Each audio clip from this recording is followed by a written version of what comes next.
कल मैंने एक सेमिनार किया था यहां पर, उसमें एक बच्चे ने कहा कि हम बेरोजगारी से बहुत ज्यादा त्रस्त हैं।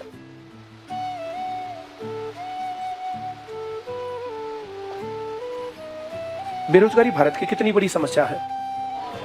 बोलो बोलो बोलो। बहुत बड़ी है ही नहीं। भारत में बेरोजगारी नहीं है, भारत में काम चोरी है। कहां है बेरोजगारी भारत में? आईसीएस को हमने 2009 में बनाया। 3 से 4 घंटे की क्लास, 3 से 4 घंटे होमवर्क और फिर टेस्ट। ऐसा करने वाला एक भी बेरोजगार ढूंढ के लाओ, उसकी जगह फ्री पढ़ो। लोग पढ़ते तो है नहीं, मेहनत करते नहीं हैं, फिर कैसे नौकरी मिले? स्कूलों में बढ़िया पढ़ाई नहीं, कॉलेज में बढ़िया पढ़ाई नहीं, हर जगह का हाल खराब है, नकल होती है, ये सब चीजें। जो आदमी पढ़ा लिखा है, जो आदमी सही पढ़ेगा, उसका काम बन गया। तुम में से अगर कोई भी नौकरी चाहता है तो ये 3 काम करना तुम। पहला काम क्या करना है? 3 से 4 घंटे आईसीएस में क्लास। अब तुम कहीं भी लोगे तो उसका जिम्मेदार मैं थोड़ा ही हूं। जैसे मैं बताऊं वैसे होमवर्क, घर पे जाके काम करना, जैसे हम बताएं वैसे।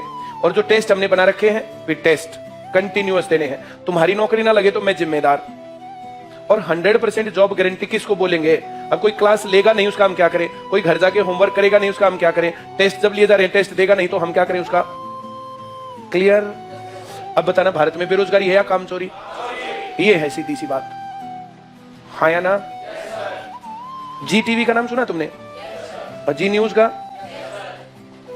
जी न्यूज पर एक बार माननीय प्रधानमंत्री जी ने एक जो है स्कीम लॉन्च की थी कि जी टीवी के बाहर 200 रुपए का जो पकौड़ा बेच के जाता है तो उसको रोजगार कहेंगे कि नहीं कहेंगे? 200 रुपए का रोजगार, जो है पकौड़ा बेचना भी तो रोजगार है, हमारे माननीय प्रधानमंत्री ने कहा था। मैं उसी जी न्यूज में